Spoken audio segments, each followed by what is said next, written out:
Wait a minute, तुम लोग शायद यही सोच रहे होंगे कि एक बायर्न फैन पेज के चैनल पे मैं लिवरकुशन के विक्ट्रीज क्यों शो कर रहा हूं। मैं तुम लोगों को ये सब इसीलिए दिखा रहा हूं ताकि तुम लोगों का अंदर का वो खून, वो जज्बात और वो मियां सन मियां मेंटालिटी फिर से जग सके, क्योंकि हम फेस करने वाले हैं लिवरकुशन को in the Bundesliga match day 22, और वो भी उनके होम पे।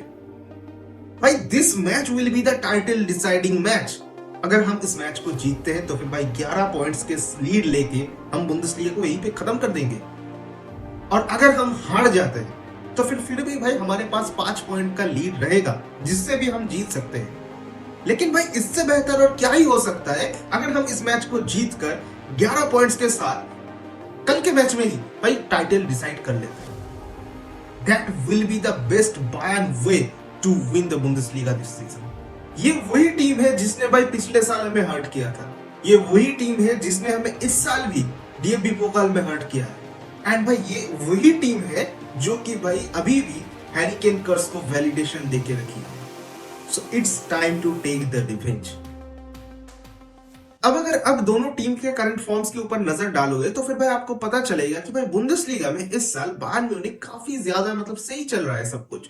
और भाई लास्ट जो मैच हमने खेल के आया है चैंपियंस लीग अगेंस्ट सेल्टिक, उनके होम पे जाकर उनको हरा के आया है, that will boost our confidence a lot. And ये जो मैच हम खेलने जा रहे हैं भाई लिवरकुशन के होम पे खेलने जा रहे हैं, सो ये बूस्ट हमें तो चाहिए था। एंड ऑल्सो अगर आप लिवरकुशन के करंट फॉर्म देखोगे तो भाई शुरुआत का कुछ मैचेस को लेकर भाई इन लोगों ने फंबल किया था, लेकिन धीरे धीरे इन लोगों ने भी अपना फॉर्म गेन किया है। बुंदेसलीगा में काफी अच्छा मैच इन लोगों ने खेला है, ऑल्दो भाई कुछ मैचेस में पॉइंट्स ड्रॉप किए हैं जैसे कि उज़बेक के अगेंस्ट। सो ऑब्वियस सी बात है कि भाई दोनों टीम का ही सिचुएशन थोड़ा बहुत इधर उधर है, इनकंसिस्टेंट है, लेकिन बुंदेसलीगा में एट दिस पॉइंट हम उनको हर्ट कर सकते हैं, ये कैपेबिलिटीज हमारे पास है। तुम्हें याद है लास्ट टाइम जब हम पोकाल में आमने सामने हुए थे भाई, वो जो मैच गया था ना बहुत सही गया था, ऑल्दो भाई हम हार गए थे, वो जो मैनुअल नोयर का रेड कार्ड था that was the deciding factor. लेकिन भाई वो जो मेंटेलिटी हमने शो किया था, वो जो परफॉर्मेंस हमने दिया था, वो जो हंगर हमने दिखाया था after being one man down, वही हंगर मुझे कल के मैच में भी चाहिए। एंड वही मेंटेलिटी अगर हम शो करते, I am pretty sure, I will be convinced कि भाई हम इस मैच को जीत सकते हैं। सो अब सबसे पहले देख लेते हैं कि भाई दोनों टीम्स का स्क्वाड कैसा है एंड कौन कौन खेलने वाले हैं, कौन कौन नहीं, इन सब चीजों पे भाई थोड़ा नजर डालते हैं। तो सबसे पहले हम देखेंगे बायर्न लिवरकुशन के टीम को। ऑलरेडी भाई 4-4-2 का एक बेसिक सा जनरल फॉर्मेशन ये लोग होल्ड करते, कभी कभी भाई 3 सेंटर बैक पे भी आ जाते हैं, 3-5-2 का भी एक फॉर्मेशन ये लोग होल्ड करते हैं। सो बेसिकली अगर हम मान लेते हैं कि भाई 3-5-2 ही ये लोग अप्रोच करेंगे तो भाई 3 सेंटर बैक जो कि इनके रहे थे, जोनाथन ता, तपसोवा एंड एनकाम्बे, यही 3 जो सेंटर बैक पेयर इनका रहता है। ऑल्दो भाई इनका जो विंटर साइनिंग है हरमोसो, वो अभी भी भाई डाउटफुल है, तो भाई कह नहीं सकते कि कल के मैच में वो रहेगा या फिर नहीं, लेकिन वो डाउटफुल है। तुम अगर मिडफील्ड की बात करोगे इनके तो फिर भाई फ्रिम्पोंग है, रिमाल्डो वापस आ चुका है सस्पेंशन के बाद, एंड भाई फेलासियस एंड भाई ग्रेनिट जाका स्टार्ट कर सकता है। देखो जाका तो स्टार्ट कर रहा है, लेकिन उसके बगल में कौन स्टार्ट करेगा, या फिर एंड्रिच या फिर फेलासियस या फिर Alex Garcia, I don't know, लेकिन इनके पास बहुत सारे ऑप्शंस है। भाई फ्रिम्पोंग स्टार्ट भी कर सकता है, ऑल्सो भाई नॉडी वुकीलेले भी स्टार्ट कर सकता है। सो नोबडी नोज कि भाई जाबी अलोंसो क्या मूव करेगा, क्या नहीं करेगा, नोबडी नोज, लेकिन ये प्रेडिक्शन हमें समझ में आता है कि भाई कौन कौन प्लेयर्स अवेलेबल है। एंड अटैकिंग पोजीशन पे मुझे लगता है कि भाई Victor Boniface and Florian Wirtz start करेगा। भाई विर्ट्ज तो स्टार्ट करेगा क्योंकि लास्ट का जो उज़बेक का अगेंस्ट इन लोगों ने खेला था भाई उसको बहुत लेट लेके आया था, जिसको लेके बहुत सारी बातचीत हुई थी।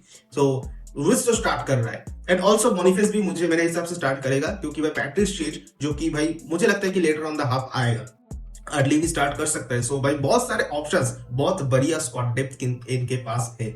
सो कौन स्टार्ट करेगा ये तो कंफर्मली कह नहीं सकते, लेकिन मुझे लगता है कि यही एक बेसिक सा फॉर्मेशन या फिर प्लेयर्स स्टार्ट करेंगे। अब अगर हम हमारी टीम के ऊपर नजर डालेंगे तो भाई बहुत सारे सोर्सेस के मुताबिक यही लाइनअप होने वाली है कल के मैच में, although I am not convinced with this lineup, क्योंकि भाई मेरे हिसाब से राफेल गुएरेडो को स्टार्ट नहीं मिलना चाहिए आफ्टर दैट सेल्टिक परफॉर्मेंस। भाई बहुत ज्यादा ओपन हो चुका था, एंड लिवरकुशन के अगेंस्ट भाई और भी ज्यादा वल्नरेबल हो जाएगा Rafael Guerreiro. So I am not convinced कि भाई उसका फॉर्म अभी अच्छा नहीं जा रहा है, तो भाई उसको बेंच करो। मेरे हिसाब से भाई स्टैनिसिच को स्टार्ट करना चाहिए in the left back position, क्योंकि भाई ही नोज द बेस्ट उसको पता है इस लेवरकुशन टीम के बारे में, सब कुछ पता है, किस क्या वीकनेस है, क्या स्ट्रेंथ है, सब कुछ पता है, क्योंकि पिछले साल लेवरकुशन पे ही था लोन पे। सो ऑब्वियसली रीजंस है कि भाई स्टैनिस को स्टार्ट दो। ऑल्दो भाई इतो वापस आ चुका है, लेकिन भाई मैं इतो को स्टार्ट नहीं देना प्रेफर करूंगा, क्योंकि भाई वो अभी अभी वापस आया है, अभी भी टीम के साथ उतना खास कोऑर्डिनेशन शायद से ही नहीं बना होगा। सो मैं चाहूंगा कि भाई उसको बेंच पे रखो, लेटर ऑन द हाफ भाई आप ला सकते हो, लेकिन भाई स्टैनिसिच को स्टार्ट मिलना चाहिए। ऑल्दो भाई लाइमर एज अ राइट बैक भाई पिछला गेम सेल्टिक के अगेंस्ट बहुत ही सही गेम गया था, लेकिन मैं चाहूंगा कि भाई कल के मैच में सचा हुए स्टार्ट करे। भाई लाइमर से कोई परेशानियां है नहीं, लेकिन सचा हुए जो काम कर सकता है भाई, पिच को वाइड खींच के जो जिस तरीके से भाई क्रॉस स्पैम कर सकता है, वो काम मेरे हिसाब से लाइमर कल नहीं कर पाए। सो इसीलिए मैं चाहता हूं कि भाई लाइमर के जगह पे भाई सचा हुए स्टार्ट करे। ऑल्दो भाई मतलब हमारे सेंटर बैक में किम तो वापस आ जाएगा, क्योंकि भाई पिछले मैच में उसको रेस्ट किया गया था, एंड उपमेकानो का रहना तो बहुत बहुत जरूरी है। Man of the match performance दिया था भाई अगेंस्ट सेल्टिक। सो ये रहेगा हमारा बैकलाइन। अब अगर मिडफील्ड की बात की जाए तो भाई किमिक ऑब्वियसली स्टार्ट करेगा, एंड किमिक के साथ भाई पाव्लोविच का स्टार्ट करना बहुत बहुत जरूरी है। भाई गोडेस्का को मत खिलाओ प्लीज, ओपन हो जाएंगे। एंड अगर हम पाव्लोविच को खिलाते हैं तो फिर भाई ऑफेंसिवली वो जिस तरीके से भाई फॉरवर्ड पासेस मारते हैं, जिस तरीके से भाई चांसेस क्रिएट करता है, भाई बहुत ज्यादा फ्रीडम मिलता है मूसियाला को, हैरी केन को, उनको ज्यादा ड्रॉप करना पड़ेगा नहीं। सो ऑब्वियसली रीजंस है कि भाई पाव्लोविच को खिलाओ, बहुत ज्यादा स्टेबिलिटी देगा इन द मिडफील्ड, एंड बहुत ज्यादा मतलब किमिक को भी भाई हेल्प होगा, वो भी भाई अपने हिसाब से डिफेंड कर सकता है। एंड मैं चाहूंगा कि भाई ओली से स्टार्ट करे from the right flank, and भाई लेफ्ट फ्लैंक पे मैं चाहूंगा किंग्सली कोमान को ही स्टार्ट मिले। आई नो कि भाई मतलब तुम लोग शायद नहीं चाहते हो कि भाई किंग्सली कोमान को स्टार्ट मिले, लेकिन मैं चाहता हूं कोमान को ही स्टार्ट मिले, क्योंकि later on the half second half में अगर हम लेरॉय साने को लाते हैं तो भाई वो बहुत ही ज्यादा इफेक्टिव होगा। भाई Leroy Sane of the bench थोड़ा बहुत इफेक्टिव हो रहा है, ये हमने नोटिस किया है पिछले कुछ मैचेस में। सो भाई मैं चाहता हूं कि भाई कोमान स्टार्ट करे, एंड ऑल्सो भाई साने लेटर ऑन द हाफ आए।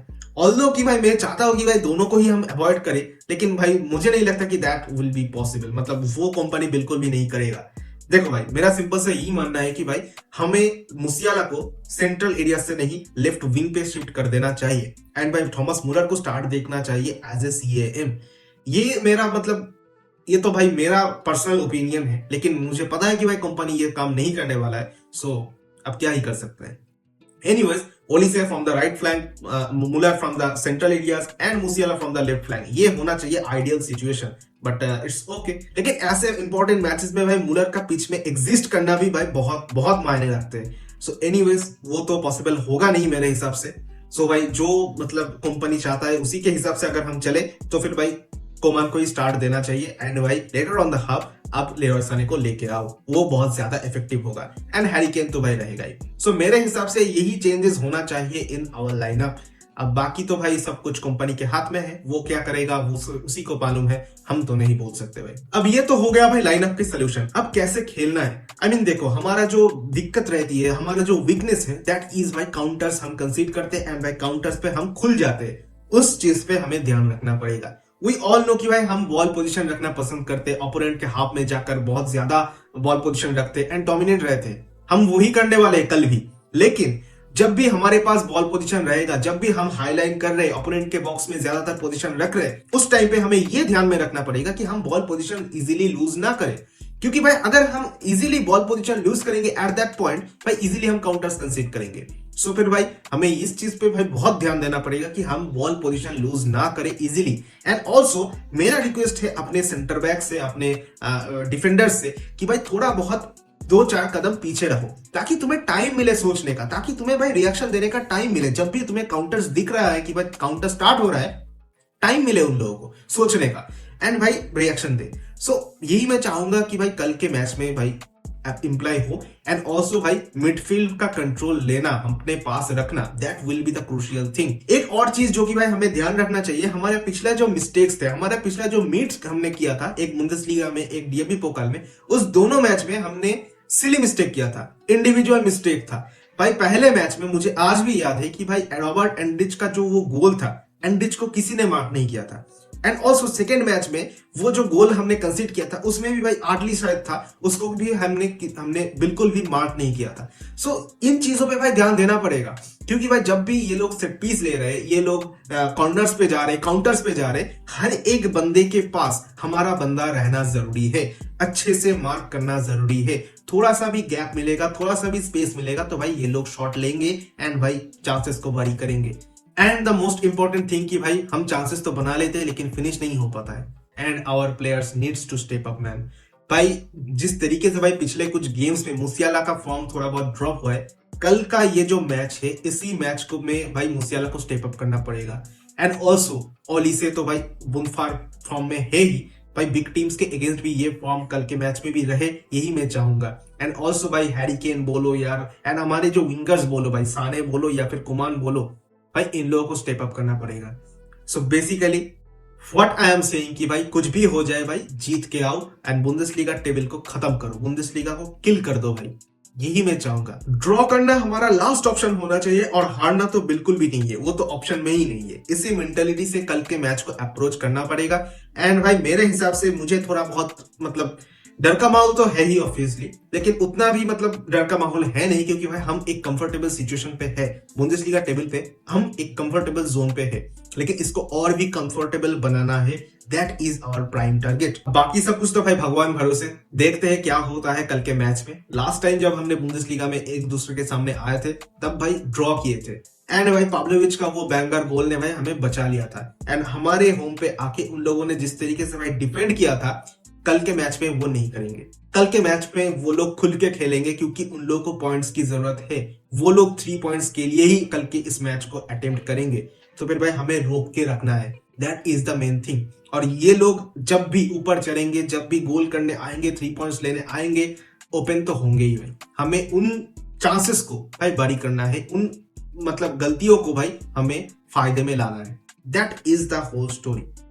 सो एनीवेज भाई वीडियो थोड़ा लंबा खींच गया, आई नो, तो तुम लोगों का क्या ओपिनियंस है, please share your opinions in the comment sections. And क्या प्रेडिक्शन है गाइस। अब देखो मेरा सिचुएशन काफी मॉडरेट है, मतलब कॉन्फिडेंट भी हूं लेकिन भाई थोड़ा बहुत डर का माहौल भी है। सो भाई मेरे हिसाब से ये एक ड्रॉ होने वाला है, 1-1 का ड्रॉ आ सकता है। That is my prediction. अब तुम लोगों का क्या प्रेडिक्शन है, please share your thoughts in the comment sections. And video कैसा लगा प्लीज वो भी भाई बताना। सो मिलते हैं भाई अगले वॉच अलोंग पे, सीधे वॉच अलोंग पे ही मिलेंगे। तब तक के लिए टाटा एंड मियां सन मियां, लेट्स किल दिस बेबी।